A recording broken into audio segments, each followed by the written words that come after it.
Welcome back to the channel again. This is going to be another part to the long video. We'll get them all stitched together, but this is the HEMI that we have tore down for lifter tick. Now that right there is a ground down cam lobe, and where did you go? It's on the other bank. Let me get over to it real quick. There is the lifter.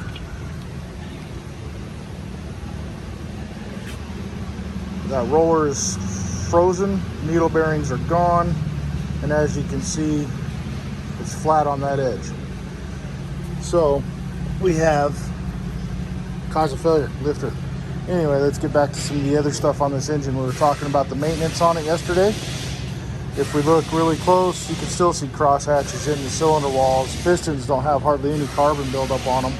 A lot of that stuff that you see is from pulling the head. Come over here to the other side. Again, she is in really good shape. Not a lot to say except for, you know, it happens. It's one of those things. Come over here to the engine bay. I went ahead and laid down a whole bunch of degreaser. I'm going to clean this all up before we put it back together, put the new engine in there, and I'm also going to do an interior and exterior flush on the radiator. We have a whole lot of debris stuck to the radiator. I want to give this engine the best possible chance it can of lasting for a long time. But there you go. There's the failure. We got a ground down cam lobe and a ground down lifter. Alright, so you guys have heard me talk about the dangers of just doing a camshaft and lifters on these engines. Here's another example. In the oil pan, you can see all of that metal debris in there, and then there's a puddle of metal right underneath the drain plug boss. You can actually see a sliver of metal in there too. This is why I don't like doing just camshaft and lifter jobs. I like to replace the engine, just because it gives our customers a much more thorough job. There's really no way of effectively flushing out all of that metal unless you totally disassemble the engine and flush every oil passage in there. You can't just flush the oil pan. You can't just replace the cam and lifters and not expect there to be metal in there. There's tons of little tiny passages inside of these engines, and then the bearings and everything else. Plus, you get all that metal in the bearings, the main bearings, cam bearings, rod bearings, and there's no effective way to just flush all of that out. So that's the reason why I like to replace the engine, give the customer more bang for their buck, so to say. Okay, so here we go. This engine's out. You'll see in a couple other videos that we took where I blew it apart. I had the heads off, pulled the camshaft out, showed you the bad lifter and the bad ground down camshaft. But you know, we got to go back to this whole preventative maintenance plan. This is a 130,000 mile engine. Look how clean it is in here. You don't see this when people aren't doing their maintenance. Yep. You look down on the intake runners and they are clean. You look at the valves, they are clean. That is, you know, a testament right there to doing your preventative maintenance and taking care of your engine.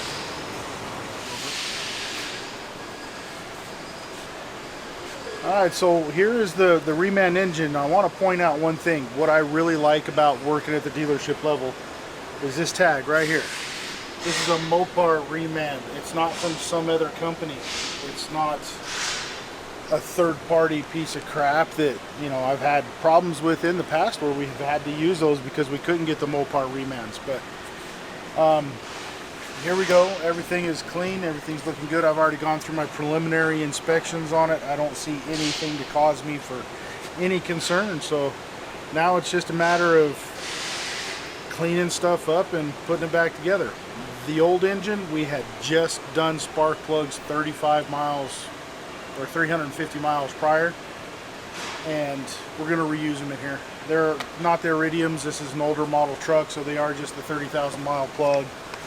But we're going to reuse the spark plugs. We've already got them in, and I'm going to go through, be cleaning valve covers, the timing housing, put the exhaust manifolds on with new gaskets, new studs, all that good stuff. You want to show them like the engine bay over here, Yeah, what you did? I've still got a little bit more cleaning to do, but you know, we want to make it look good for the guy. You know, they come out here spending the amount of money that they do. I would hate to pop the hood on my truck and see a greasy, nasty engine bay when I just spent all that money to put an engine in. And right now is actually the perfect time to get some of the oil off of the top. I've still got a little bit more to do on the rack there and on the FAD. That's a front axle disconnect. I'm going to clean that up a little bit, clean up the bell housing on the transmission, and go back together with it, make it look good for the guy. Here's the radiator and the condenser and the tranny cooler. You've seen in the other video that I took how there was a whole bunch of debris stuck to the radiator there. You know, all that can cause an overheating situation. I've already flushed it inside and out. Make sure we get all of the calcium deposits out from the inside of the radiator, any other rust or dirt or debris and everything. And we're going to give that engine the best chance that we can on making sure it don't overheat. Yeah. Is that the coolant over there? Yeah, I didn't go back in it. Yeah, that looks nasty. Yeah. It looked like he needed to do his coolant probably. Well, there's coolant, degreaser, mud, all of okay. that's in there. I'm not even going to bother trying to filter it out. No, I get that. Yeah. All right, so one of the questions that we get all the time is how do we prevent this lifter failure on these? And we've only got really two avenues that we can look at to prevent it. One of them is the quality of parts. Unfortunately, at my level here at a dealership, we have no control over quality of parts. We have to buy parts that meet OEM standards. Now, the other thing is oiling.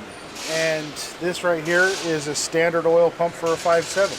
If we were to go to a melling oil pump, a higher volume oil pump, even an SRT oil pump, you're going to give the engine a lot better chance of not failing. But we got to always go back to that quality of the parts that we're actually using. So, you know, you got the extra 350 bucks laying around, buy the oil pump. This customer did decline to buy that oil pump, but you know, he still has a 2-year unlimited mileage warranty on this engine. So just keep up with your preventative maintenance. The other thing is I've had a lot of people ask me, well, can I just run a thicker oil? The short answer to that is no. These engines are smart enough to know that when the oil is too thick, it's too thick and it's going to throw a check engine light and it's going to give you a wrong viscosity oil code. So we can't just run a thicker oil in it unless you're tuning it and all that stuff where you can tune that out of the factory tune. So from a manufacturer standpoint, again, only really good thing that you can do to help prevent this is to put a high volume oil pump on here.